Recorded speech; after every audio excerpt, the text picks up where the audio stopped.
Welcome to Compelling Topics, the only channel dedicated to the perspective of leading researchers from the Italian independent scene. Let's turn your minds on. In this episode of The Night Side, Paolo Franceschetti explores one of the deepest and most controversial questions in spiritual and philosophical thought: the relationship between good and evil. Starting from the Epstein case and moving through esoteric traditions, historical examples, and spiritual teachings, Franceschetti reflects on how power structures operate, why evil often hides behind the appearance of good, and why understanding evil may be the only way to truly overcome it. This episode also marks the last installment of The Night Side for now. The series will return in the future, but beginning next week, Paolo Franceschetti will appear in a new series, America's Esoteric History, where he will explore the hidden spiritual and symbolic foundations of the United States.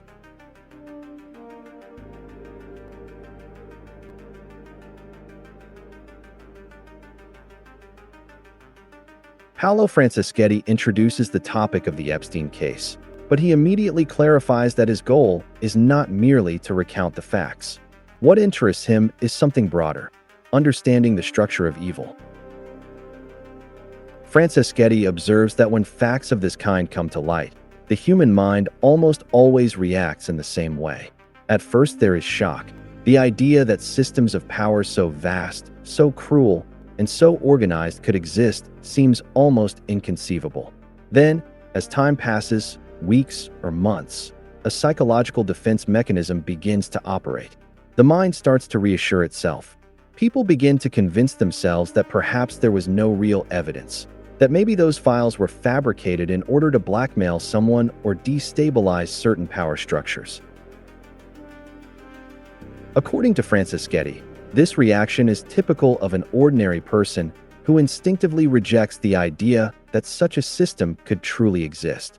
For this reason, he explains, the attempt here is to take a step back and go to the roots of the problem. Franceschetti says he has tried to outline a sort of framework describing how evil is structured and how it must be organized in order to operate in the world.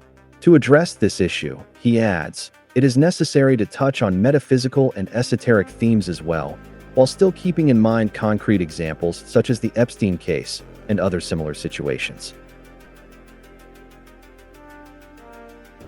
At this point, Franceschetti begins with a fundamental question: what is evil in relation to good? The first answer he offers is very simple. Evil is the absence of consciousness.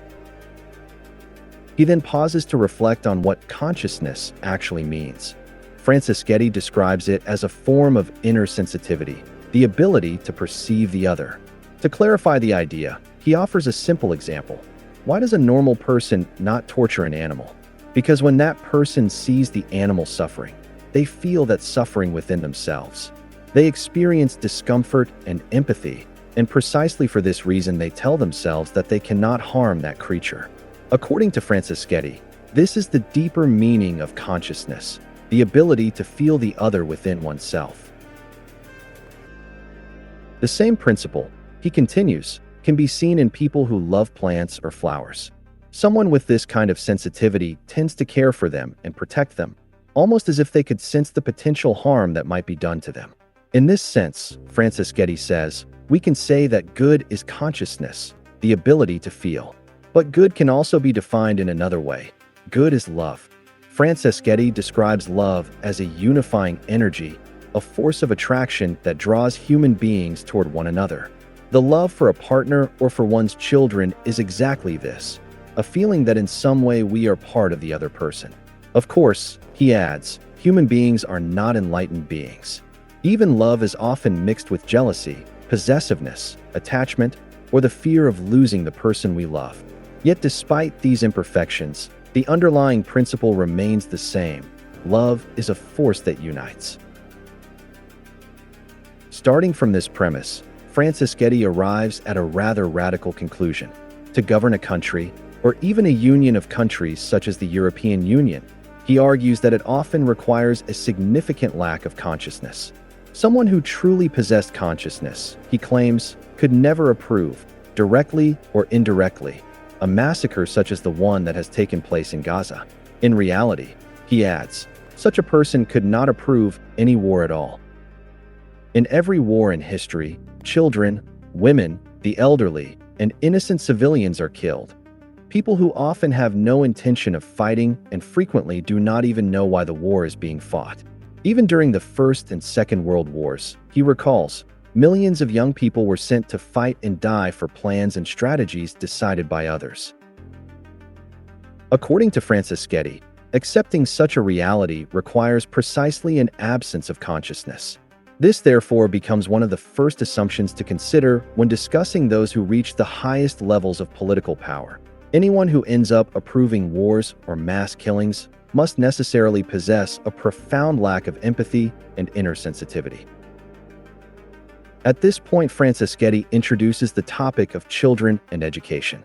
He recalls that it is often said, and he specifically mentions David Icke, that certain elites pass power down through bloodlines. According to this interpretation, the reason lies precisely in the kind of formation received during childhood. Members of these elites would be raised in environments where consciousness is systematically suppressed. From a very young age, Franceschetti explains, children would be educated against love and against creativity. For a child, love would normally mean growing up free, developing their own ideas, and expressing their natural talents. In certain environments of power, however, childhood would unfold within a suffocating network of rules and structures that prevent creativity and prevent the child from truly being themselves. This alone, he observes, already constitutes a form of abuse. But according to some testimonies, there would also be far more serious forms of abuse. Franceschetti recounts that in certain structures of power, in order to guarantee loyalty to those higher in the hierarchy, there would be a kind of initial test, offering one's own child. Even though this may sound like a conspiracy theory, he explains that many testimonies and some forms of documentation claim that the child would become a sort of guarantee of loyalty. The reason would lie precisely in the mechanism of love. For a human being, a child often represents the point at which love emerges most strongly. Even a cold or emotionally distant person may soften in front of their own child. For this, according to this logic, that bond must be broken. The child would therefore be handed over to an elite that uses and psychologically destroys them, thus guaranteeing the complete submission and the definitive loss of consciousness of those who belong to that structure. Returning to the broader topic, Franceschetti highlights another fundamental element. Evil is organized in a vertical, hierarchical way. Evil, he explains, is above all made of structure and hierarchy. Within a power structure, the basic rule is very simple. In order to maintain the material advantages one receives, one must obey and constantly demonstrate how useful one can be to those higher up in the hierarchy. Good, on the other hand, according to Franceschetti, has much greater difficulty organizing itself into rigid structures. He cites the example of the Firenze Circle 77, which has always emphasized the importance of not becoming a hierarchical organization. Firenze Circle 77 refers to a historic Italian spiritual and mediumistic phenomenon centered on the trance communications of Roberto Setti and the messages he received from purported higher spiritual entities. These teachings, recorded and published over decades, address deep questions of existence and consciousness and have been shared in books and gatherings without forming a formal organization. According to this view, every organization, even one that begins with the best intentions, tends over time to become corrupted. The priority gradually shifts from the original message to the preservation of the structure itself. Franceschetti notes that this phenomenon has occurred repeatedly throughout history, particularly within religions. Christianity, Islam, and Buddhism all originate from profound spiritual messages, but once they become hierarchical institutions, the desire for power among those at the top and the desire to maintain their positions inevitably begin to play a role. Similar situations have also occurred within spiritual communities. Franceschetti recalls the experience of Osho's community, where Ma Anand eventually poisoned several people whom she considered a threat to her power. He also mentions the Anthroposophical Society founded by Rudolf Steiner, where according to some accounts members within the organization itself plotted against the founder. All of this, according to Franceschetti, shows how hierarchical structures easily come into conflict with the original message of love and freedom. Good, by its very nature, struggles to organize itself into rigid structures. Evil, on the other hand, needs organization in order to survive. Those who enter such structures understand this and accept it because they receive advantages in return. Franceschetti then adds that when an organization oriented toward good is born, it is also easily infiltrated. Those who want to control it, he explains, can quickly insert themselves into key positions and exploit people's weaknesses in order to destroy the organization from within. According to him, this also helps explain why it is so difficult to unite the different realities of alternative information. Those who truly seek the expansion of consciousness tend to leave an organization quickly if they perceive something that does not align with their principles.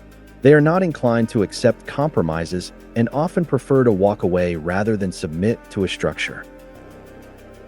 In power structures oriented toward domination, the opposite happens. People accept compromises in order to maintain their position. Even if someone is disliked, they continue to collaborate with that person because the hierarchy requires it. Those who aim for the expansion of consciousness, on the other hand, rarely accept someone above them giving orders. This creates what appears to be a weakness compared to power structures, which are generally far more organized.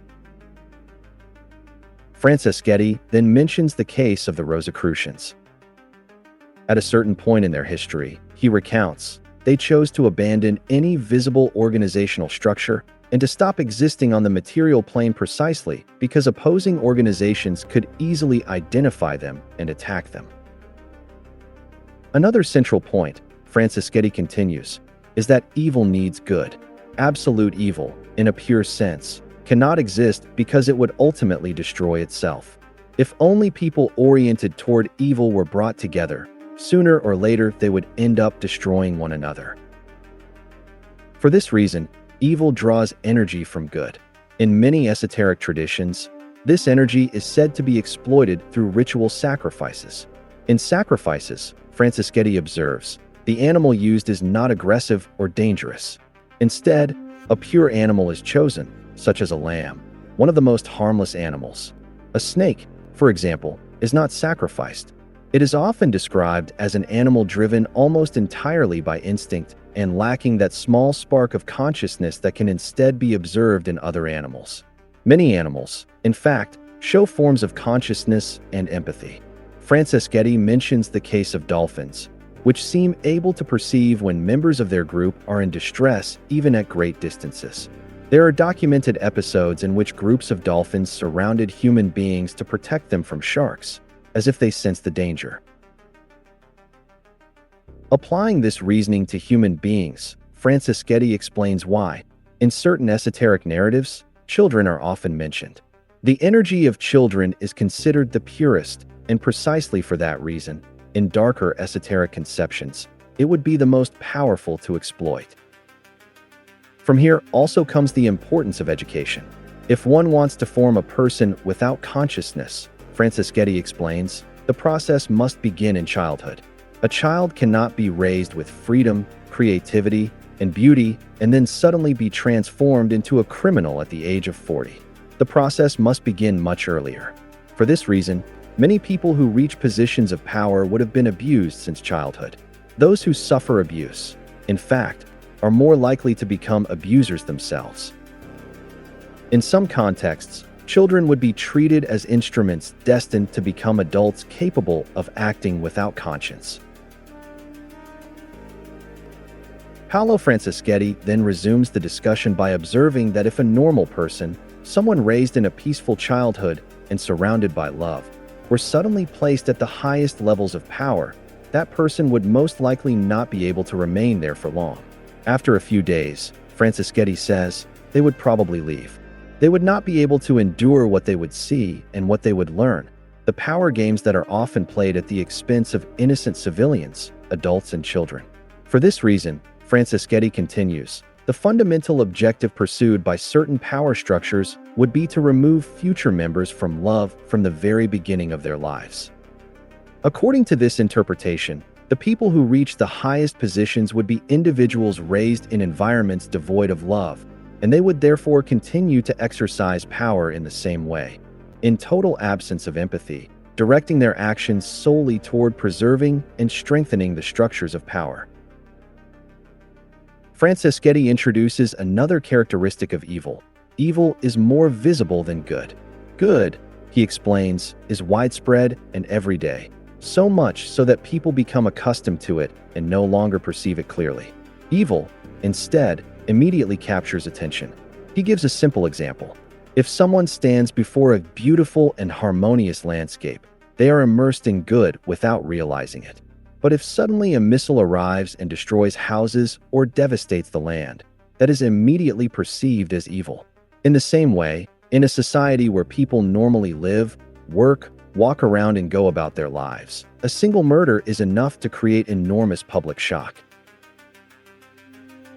Yet, that murder occurs within a context that, most of the time, is made of normality, peace, and ordinary relationships. According to Franceschetti, precisely for this reason, evil must disguise itself. It cannot present itself openly as evil, because people would immediately reject it. It must therefore take on the appearance of good. He gives the example of certain structures that present themselves as places designed to welcome and protect children in need or abandoned children. In order to be credible, he observes, these structures must also actually do good. They must genuinely help some children. However, according to certain testimonies, within those same structures very different realities may be hidden, realities that target precisely the most fragile individuals.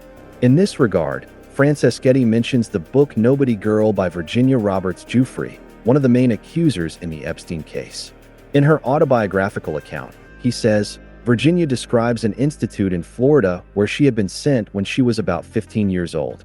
The institute presented itself as a facility meant to protect and care for abused or mistreated children. In reality, according to her account, it was a terrible place where abuse continued to take place.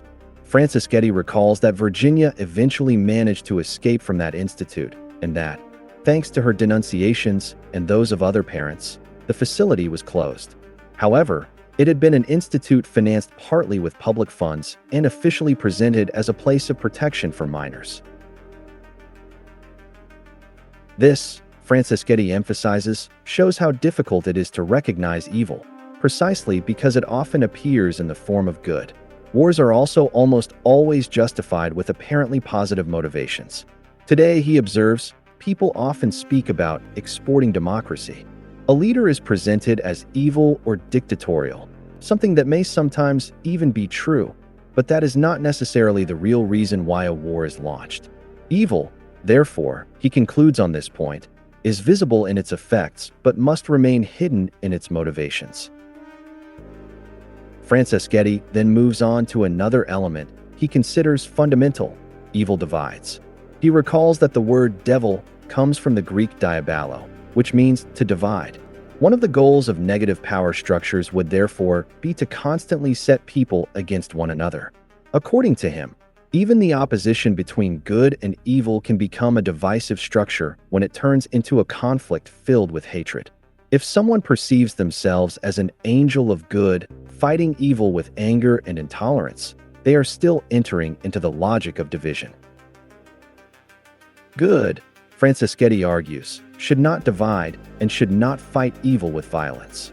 As an example, he recalls the history of the Catholic Church when it attempted to eliminate heresies and supposed satanic cults through persecutions, burnings, and massacres, attempts to fight evil with the sword that ultimately generated more violence. According to the spiritual perspective that Franceschetti presents, evil is overcome by understanding it, not by destroying it with force. At this point, he recounts an episode from the Buddhist tradition, the encounter between the Buddha and the fierce murderer Angulimala. Angulimala was a criminal who carried the fingers of his victims with him as trophies. When he meets the Buddha, he asks him whether he is not afraid of him. The Buddha replies that at most he could take his life, and then asks him why he would want to do that. Angulimala answers that he wants to complete his collection of fingers by reaching 100. The Buddha continues speaking with him and engages him in dialogue. Franceschetti explains that this calmness and this energy eventually transform the murderer. Angulimala converts and becomes one of the Buddha's disciples. At first he remains beside him with his sword, ready to defend him, almost channeling his violent impulses into something useful. Later, Franceschetti explains, Angulimala will no longer kill anyone and will instead find a purpose in protecting the Buddha. This episode, according to Franceschetti, shows that in order to understand evil and avoid reacting with hatred, one must undertake an inner journey, a transformation of one's consciousness. Franceschetti then introduces another concept that he considers fundamental. Good and evil are always in balance. The energy of the universe, he observes, is not destroyed but transformed. This principle is recognized both by science and by many spiritual traditions. From this perspective, every evil also produces positive effects, and every good action can indirectly generate negative consequences. Franceschetti connects this idea to his studies on what he calls invisible geography. According to this view, in certain places and at certain historical moments, there is often a simultaneous concentration of extremely positive and extremely negative events. He gives the example of Florence during the years of the so-called Monster of Florence, one of the most atrocious criminal cases in Italian history. In that same period, he recalls, the Firenze Circle 77 was also active, a spiritual group that was spreading teachings of a very elevated nature. Another example concerns London in 1888. While Jack the Ripper was committing his murders in the district of Whitechapel, during the same period Helena Blavatsky was publishing fundamental works such as The Secret Doctrine. In those years, Franceschetti recounts, Blavatsky also met Mahatma Gandhi and introduced him to the spiritual doctrines of India. Gandhi, as is well known, would later become one of the most important figures in the history of pacifist movements. According to Franceschetti, this would demonstrate that in places and moments where a great good manifests itself, a great evil often emerges as well, and vice versa. A great good can correspond, as a sort of backlash, to the emergence of a great evil. Franceschetti clarifies that this does not imply responsibility on the part of those who do good. It is simply the way the balance of the universe would function. For this reason, he adds, those who proclaim themselves angels of good should be aware that their actions may also generate opposite reactions. In this regard, he recalls a phrase attributed to Jesus, when he says that he came not only to bring peace, but also the sword and division among families. Franceschetti interprets these words as meaning that the message of Jesus would inevitably generate conflicts and persecutions, even though it was a message of love. He then connects this theme to the so-called mystery of Golgotha, discussed by Rudolf Steiner, and to the symbolism of Jerusalem. The very name Jerusalem means city of peace. Yet, Franceschetti observes, throughout the centuries it has been one of the places most marked by wars and massacres. Many massacres have been committed precisely in the name of the religions born in that place, in the name of Christ, the God of the Jews, or Allah. Jerusalem is in fact the point of origin of the three great monotheistic religions, Judaism, Christianity, and Islam. For this reason, Franceschetti recounts, many esoteric traditions claim that when there will be peace in Jerusalem, there will be peace in the world. In this perspective, Jerusalem would be a kind of portal where opposite energies coexist. On one side the message of Christ, and on the other its opposite, the Antichrist. Finally, he addresses the question of the public dissemination of information related to the Epstein case. Franceschetti states that behind an event of this kind, there is never a single motivation, but many, connected to different levels of power and the various actors involved. On the one hand, he explains, it could be part of an internal struggle within the elites. Certain groups might use these files to strike particular individuals and discredit them politically. Even unproven accusations can be enough to permanently stain a politician's reputation. In these cases, he observes, people often speak of a sanitary cordon. Once someone becomes involved in a serious scandal, they are gradually excluded from the most important positions. Furthermore, a scandal makes a person more vulnerable to blackmail and easier to control.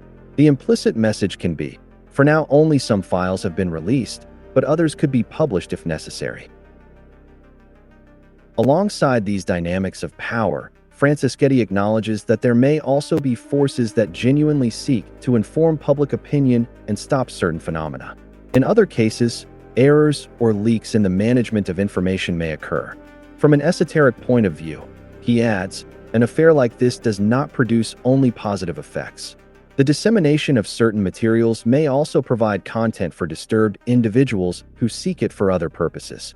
Even possessing such materials on a computer could be risky, yet someone might justify it by claiming they were consulting them in order to understand the case.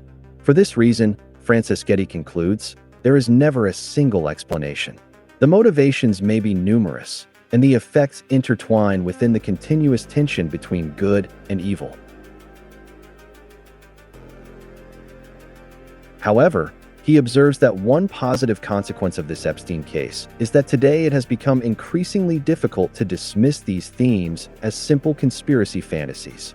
David Icke was speaking about these dynamics already 20 years ago and was widely considered a madman. Today, many of the things he anticipated are beginning to emerge in the public debate. With this episode, the series The Night Side comes to a close, but it will return later with new insights. Thank you for watching. See you soon here on Compelling Topics.